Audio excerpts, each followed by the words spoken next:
Ladies and gentlemen, OpenAI has launched GPT-5. Now, we've had early access to GPT-5 for a while now, and we've tried a lot of different prompts. And let me tell you something about the model before I show you what it can do. I think this is definitely one of the smartest models out there, and it can one-shot a lot of things. It's able to one-shot entire front ends. It's able to build lots of apps on the fly. It can make games, like simple 2D games on the browser. It can make them pretty well.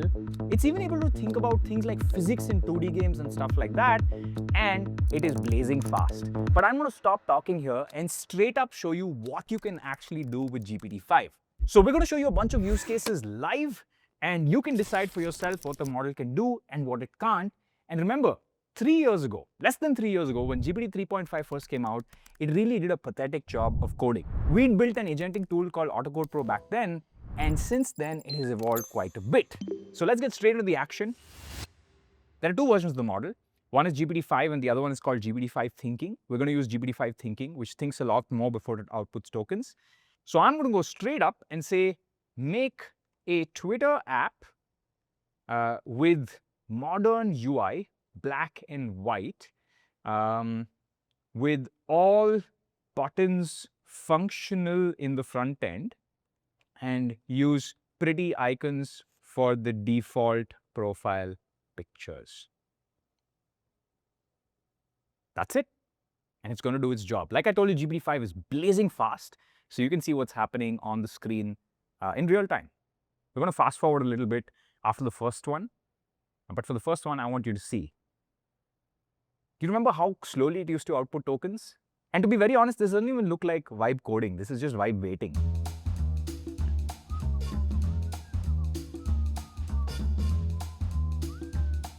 But to be fair, it is building a full Twitter app. So let's see what it comes up with.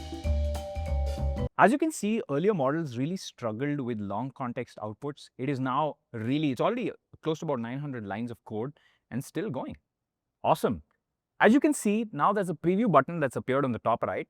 I'm going to click the preview button. You can preview your output straight in the browser in ChatGPT. And wow, this looks very much like Twitter. So I can actually say, hi, what's up? You can see those clever icons as well from the profile pictures, and you can see it's here. Now this is all happening in the front end, but let's click on some of the other icons. You can see that Explore now shows you an Explore feed. There's notifications, there's messages, there's DMs, which looks like an exact copy of Twitter DMs, right? There's bookmarks, there's profile. This is really cool. And I can actually click on following and follow and whatnot. I can reply to this. Single prompt. Now I want to tell you one thing, right? Which is that a lot of this is happening on the front end. Now the question is there a backend for this? If you want a backend for this, I can actually ask for one, but you can't actually play it in Canvas then. Then you'll have to download it and spawn your own server. Also make a backend for this, okay? Now it'll actually go out and make a backend. You won't be able to preview it in the Canvas. You'll actually have to download it along with all the node packages, but it makes it pretty easy for you. And we have tested this offline. It works flawlessly. So it's actually now creating the backend for you in Node and Express. And it'll also come with full instructions on how to deploy it. Now with other vibe coding apps, they actually go out and allow you to connect to things like Supabase and actually set up your backend and admin console and things like that. This model, GPT-5, is now going to power some of them, and they are going to become super powered because they allow you to do end-to-end deployment. Now it makes sense at some point that ChatGPT also allows end-to-end deployment because it simply feels like the last step, and it makes sense that they do it. So as you can see here, it's not only created the backend for you, it's also telling you how to run it locally, including all the commands you need to run. And it's giving you the entire endpoint list that it has. And then all it has to do is wire the front end. So yeah, you have a full-blown Twitter app that we made in, what, like 2 minutes, 3 minutes? Anyway, let's keep going. Let's try to make something harder. Now, I know some of you are really interested in making a CRM. And a lot of you were not very impressed with that front end because it looked exactly like a Twitter clone. So let's go crazy with the prompting, right? Actually, let's keep it down to 2 lines. Let's see what we can do with just 2 or 3 lines. Make a CRM for won and lost deals, okay? Kanban style, okay? Drag and drop, and create all sorts of shiny bells and whistles and shiny moving CSS and card effects And yeah, when a deal is won, make confetti appear from the top. Yeah, I'm going very crazy. Let's see if it does this. So we're going to fast forward this because it's writing code and I don't like vibe waiting. Plus it reduces the retention of the video. So let's quickly go through what it does. Let it do its thing. I went to 4 years of college for this, by the way. So, pretty insane how much work I'm doing.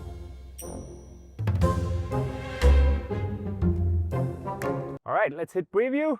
Awesome. So this is what's created. Let's create a deal. Let's call it VM deal. Amount $5,000. Let's say it's in progress. Add deal. And as you can see, the deal is there. It's added a deal. Now, can I drag and drop it? Absolutely. Now, if you put it in one, confetti! Amazing. I put in lost. There's a nice little shake. You can see there's a sad shake. Yeah. Vibe coded, one shot. I've been using it so much over the last few days that it's now normalized to me, but I think it's pretty phenomenal that it works out of the box with 2 or 3 lines of prompt. Let's move on to the next task. Now let's see if it can make quick 2D games, okay? So make a Spider-Man web swinging side scroller 2D game where you can attach a web to buildings and swing and even go over the buildings with enough momentum. Anyway, vibe coding. Sorry, vibe waiting. Awesome. Let's hit preview. React canvas. Whoops. And as you can see, there's a Spider-Man. Wow, that's so cool.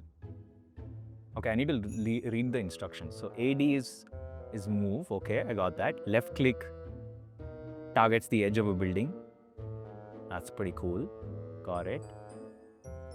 Left Q detach web. Okay, no, that's not good. Shift is to reel myself on top. Okay, that's cool. Aha. This is pretty good. You can see I can spin like this, and then with enough momentum, I can get on top. Wow. This feels really cool to play. I screwed up the controls. Wow, now I got the controls. And I can reel myself in, and then with enough momentum, I can get on top. That is awesome. As you can see, there's nice little stars in the back. So this doesn't use any sprites. So let's see if we can allow it to use our own custom sprite. Can you allow me to put up a custom sprite, please? See, always be nice to the AI. But as you can see, it's still hanging and swinging there, right? Like, it's thought through the physics. So anyway, it's now added the ability to upload my own PNG. So let me just click on preview again. So it's allowed me to upload a sprite. So let's just, look for Spider-Man sprite. Let's take this one. Let me just save image. And I'm going to upload this Spider-Man sprite. Wow. You know what? I need to remove the background of the sprite. Let me see if I can remove it. Can you automatically remove the background of the sprite? I have a sprite with a background. I'm being super lazy here. I bet you could also add sprites with animations. We've tried this. It actually works pretty well. 2D side scrollers, this will generate most of the actual logic for you to put into the game. Then it's just about telling the story. Okay, so it's allowed me to do that. Let me just refresh. Let me go back. Let me preview. Okay, there's an unnecessary escape sequence. I fixed the bug. There's a bug. So whenever there's a bug, it tells you what the bug is, and then it tells you that you can fix the bug. It's just fixing the bug for me on the fly. See, it's going through the entire code to fix the bug. This is how bugs look. Then it can heal itself. There used to be this old repository for AI coding, right, called Wolverine, which did automatic healing. So it's kind of doing that.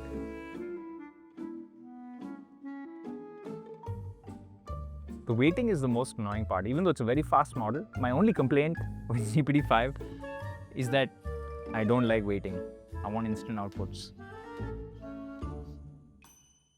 Okay, it's done. I'm going to preview.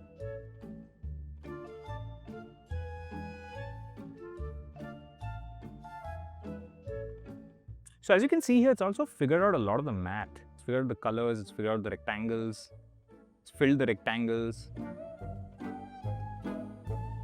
So in fact, we've been using this for a use case, right? In our game, we have the idea for Sudarshan Chakra that you can throw around.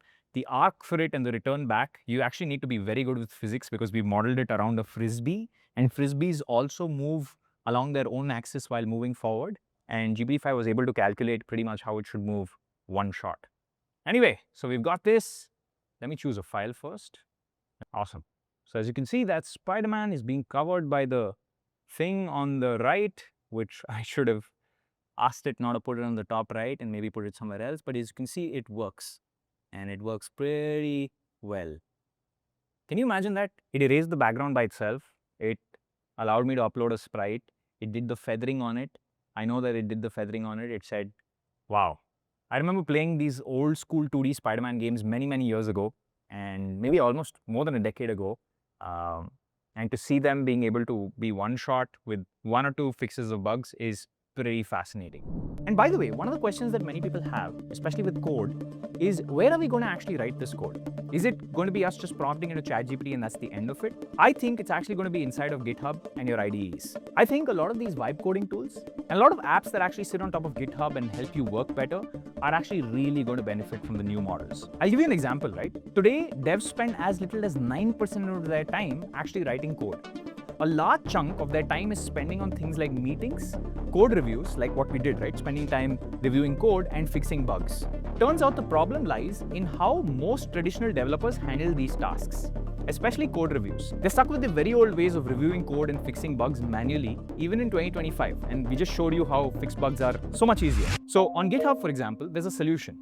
The solution is called CodeRabbit. So like we said, the few developers, the top 1%, the top 5%, they are sitting on GitHub and already AI assisted. So CodeRabbit is an AI-powered coding reviewer that connects to your GitHub, and it uses deep learning to scan and understand your entire code base, reviews your code, and catches bugs almost instantly. Plus, it also suggests contextually relevant solutions on each pull request that you make. Now, it's already reviewed more than 10 million pull requests, installed on over 1 million repositories, so you can see the demand, and used by 70,000 open source projects. And the best part is it works directly within VS Code, Cursor, and Windsurf. And it's absolutely free for all open source projects. But it fits in our thesis of we think that all these powerful tools are still going to be used where you already use them. So if you're already using GitHub to collaborate with other people, now you're also going to collaborate with AI agents to help you. The models are just the underlying intelligence, because it is cumbersome to go change this code here. And while GPT-5 is actually very good at making things from scratch, on larger code bases it struggles a little bit. And it's important to look at that code in terms of chunks and solve each chunk while still keeping the bigger picture in mind. Anyway, let's get back to the video. Let's ask it for another different type of game. Let's see if it can do games like Tetris. Can you make a Tetris game with characters from the Marvel universe? That's a weird prompt, right? And I don't know if we're going to get a decent output for this, but let's see. Let's find out. And it's doing it.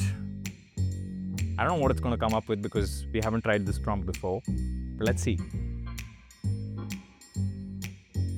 In the Spider-Man example, I could have asked it to move the UI to the bottom left. I could have just told it that move the UI to the bottom left. And we would have done it, which is awesome. This is why I keep saying, right? Like I've said this for 2 or 3 years, that English is the new programming language. Everyone's saying it.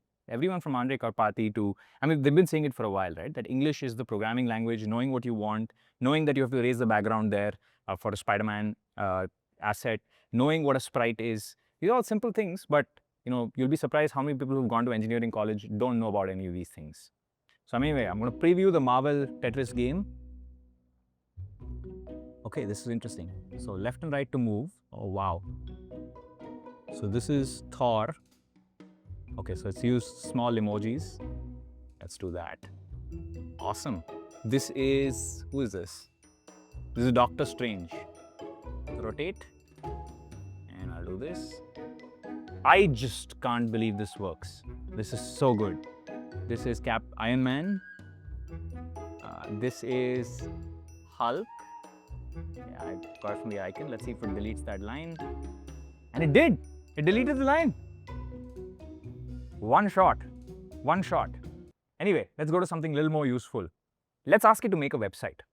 Make a fancy website for Batman with all sorts of shiny CSS and bells and whistles, and make it look really cool. Let's see what it comes up with. We've tried the website, prompt many times. Sometimes it doesn't load images, so you have to explicitly tell it to load images. It may not do images on this one, but it does a fantastic job. I put out a tweet a few days ago before this video will go live, saying that we're now entering the mid-journey era for front-end devs. And while most people agreed because they're now seeing the progress, there was still a couple of people who were like, this is so stupid, nice joke and stuff like that. I feel like intelligence is not about skill maxing, right? You're good at a skill, you keep getting better. That's actually practice. You get better at skills the more you practice it, right? The real intelligence comes from adaptability. When what you are doing for a long time goes to zero, or it's no longer working, or the value of it goes to zero, because the supply-demand curve for software engineers is changing now, right? With this, even if software engineers are hired, which I still believe they will, because the world needs more software. But even if they are hired, they will still be fewer in number compared to the mass factory production of software engineers that India has already been performing, right? Because it's the high status thing. And we're already seeing it reflect in salaries. Even before AI, it's already being reflected in many of these salaries. So I feel that when that stops working, your job is to be adaptable and find the next thing that works, right? Find new technologies that work, because that's always the cycle with technology. When I started writing code, when I was in college, I raised money for a company from investors I didn't know at all, for a company called JobSpire, where we said we will build an online platform for recruitment. At that time, we used to use something called Ruby on Rails, and we looked down at all the people who were using JavaScript and JavaScript. I mean, JavaScript frameworks were a very rare thing back then. So we used to look down upon them and saying that Ruby on Rails is superior. But a few years later, when, after that company got done and after the meta changed of what people were using, we moved on.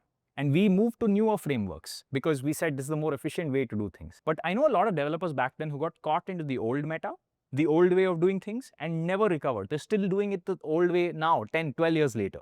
So adaptation is important. And you are probably seeing the first cycle of adaptation that's happening live. And there's two kinds of people.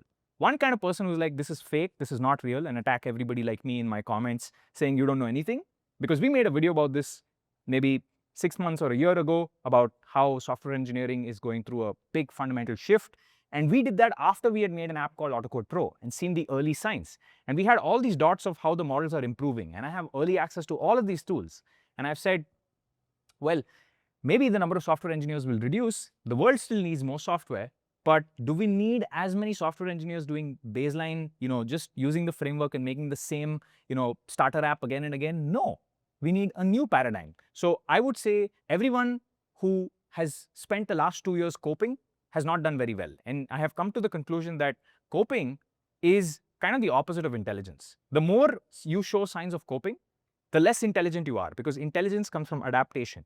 If you've read any Charles Darwin and you know how evolution works, it's survival of the fittest, survival of the most adaptable, not survival of the best lead code grinder or the best interview prep person, right? Like, it's just, we are in a different era now, and it's time you opened your eyes and adapted, because you're still early. There's still so many people coping. That is we have gone from 0 to 400 employees as EOS, completely bootstrapped in 2.5 years, because we adopted new technology in AI. While everyone said nobody's going to watch AI presenters in content, or nobody cares about AI as a field so much, or nobody cares about making distribution, because distribution is not that important. If you build a good product, they will come. But we had learned from my last company, where we have spent time and energy building out a good product, that the era of good products is ending, because distribution matters far more. If you have distribution, no matter what somebody else has, you will gain all the products. So that's why we adapted to distribution.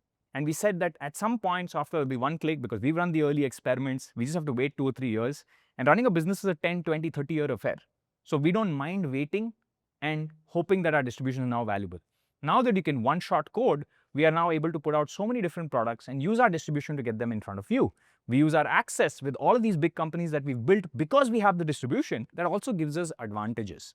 And I promise you, what matters more is supply-demand economics. If there is an oversupply of something that can easily be done, its value, regardless of whatever you say, goes down. And I wish everyone took an economics class with as much intent as they took the book Cracking the Coding Interview.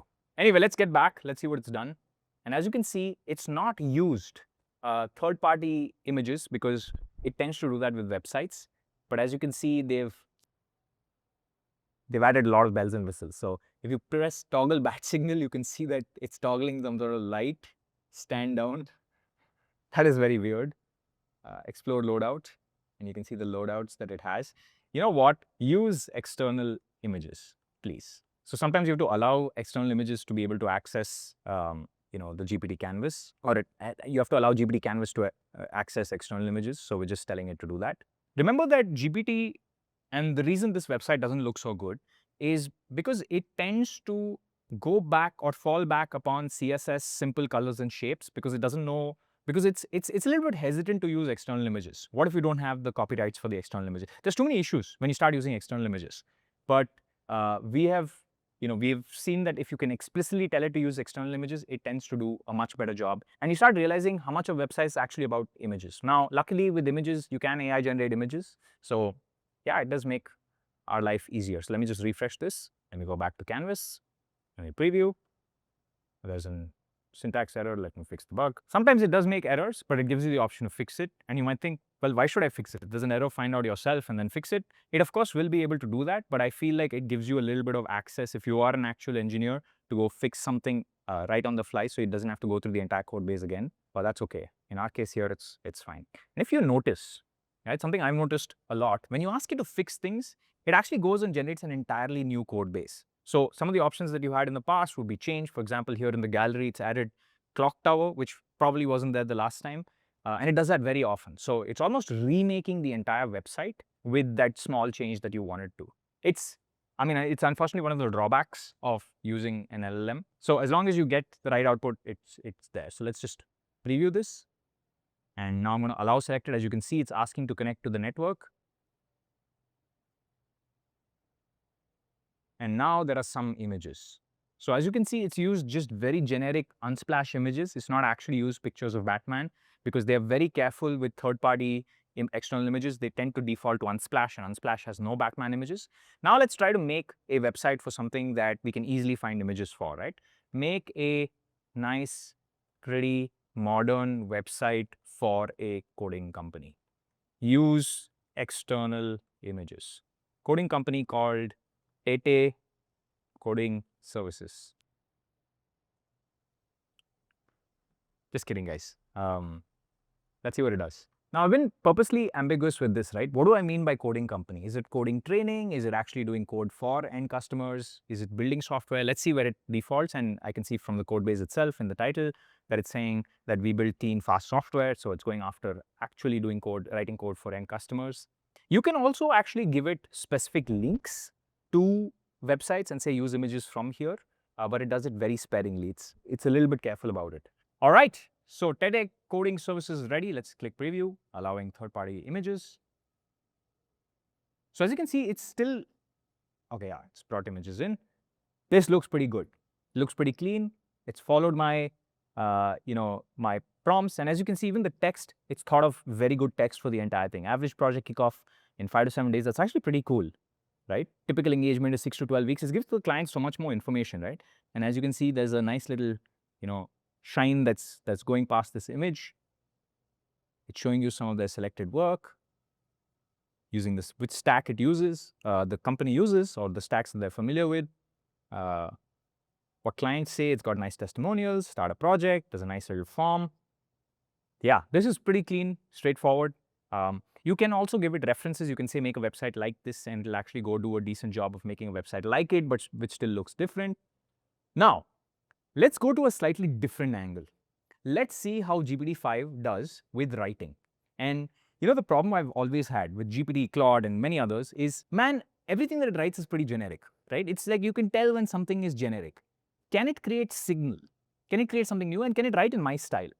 So let's try this. So I'm actually going to take a few scripts that I've written in the past, including a script on how to write, which I'll at some point make a video on. And I'm going to paste them in, okay? I'm just going to paste all of these in. I could have downloaded and uploaded, but whatever, I'm lazy. I'll paste these in. Okay. And I'm going to say, this is Varun Maya's writing style. You can also use some of his writing from the internet. Write a short essay, a short, insight-packed essay on why intelligence is adaptability and not skill maxing. You can go through his Twitter for writing style if you need. Think and write like him. Cool. Oh, it's actually refused direct stylistic imitation. Okay. So it said, I don't want to write exactly like Varun, but let's see what it's written. Okay. And I told you, it always thinks about insight.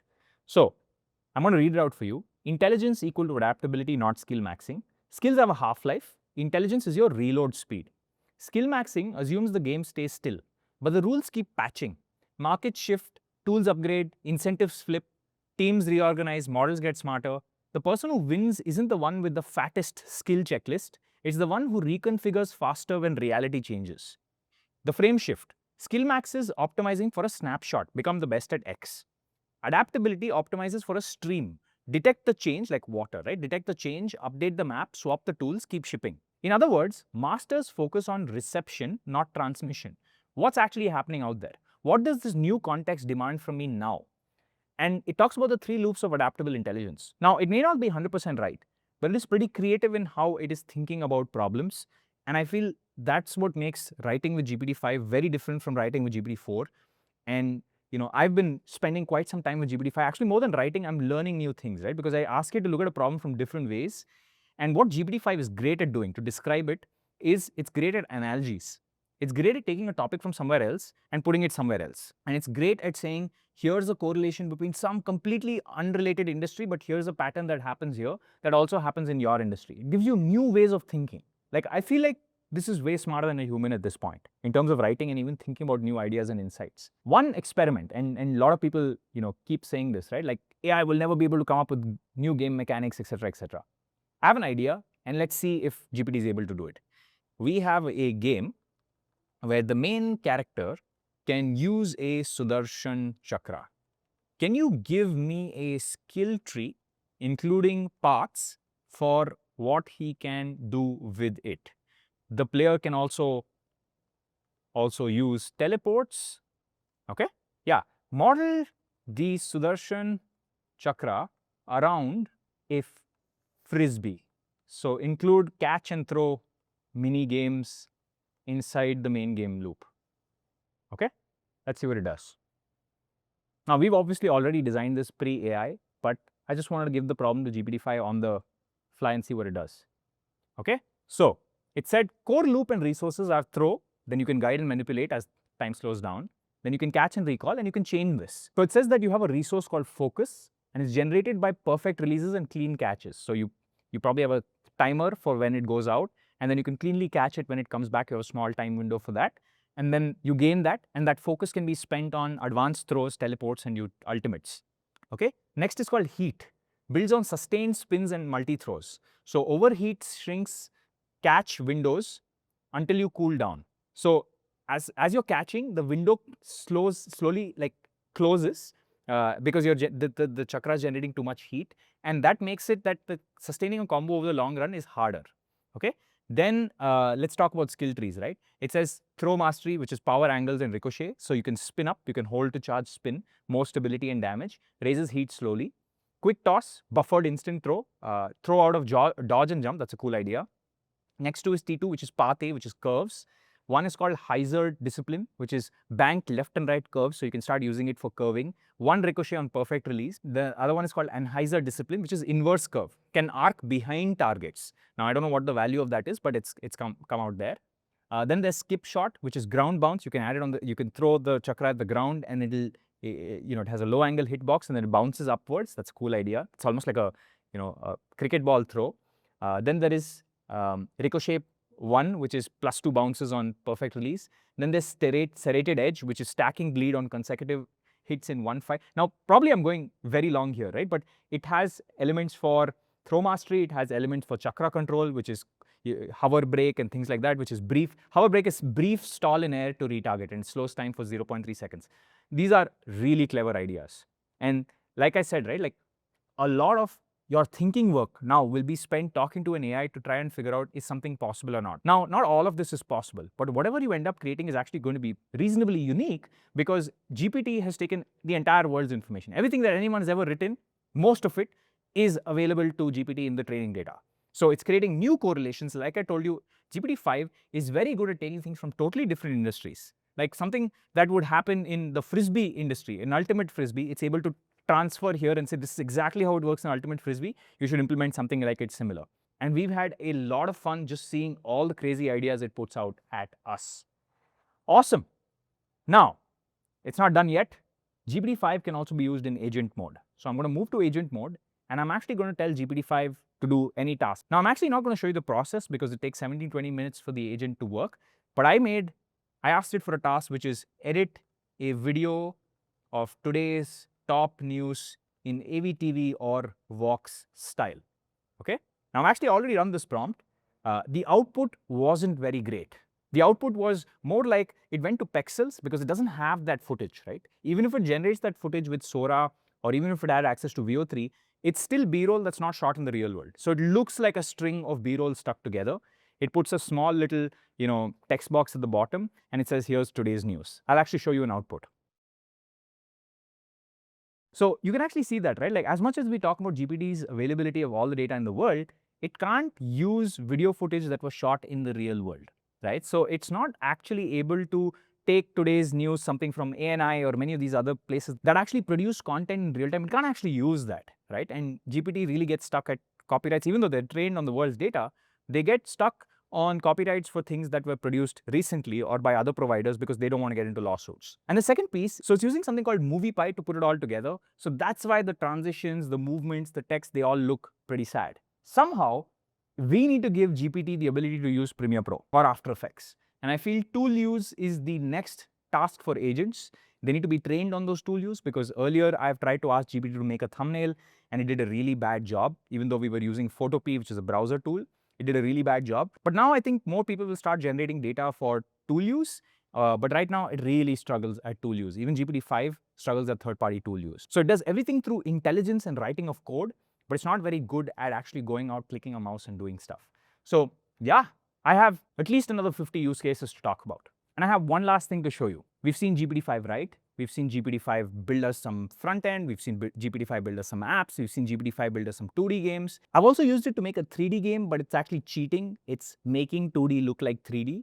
So I'm not going to actually show you that. And that's because it doesn't have access to the models or an engine. With the 2D game, you can see it building the engine live. We've also shown you how it does at video tasks. Now I'm going to show you one last example of GPT-5 that's actually significantly better from GPT-4 or any of the O models. And I'm going to go to tools. And I'm actually going to use deep research. GPT-5 does a fantastic job of deep research of finding information that is very hard to find on the internet. So I'm going to ask it for deep research on, please go do a deep research on the top 20 philosophical insights that the best books all agree on. Right? So it's a weird question. Please go do a deep research on the top 20 philosophical insights that the best books agree on. Actually, let's not say best. Let's say that every single book generally agrees on. And by the way, what we found with deep research is very good at finding out numbers. So if you want to find out the cost of making a restaurant, let me just say everything.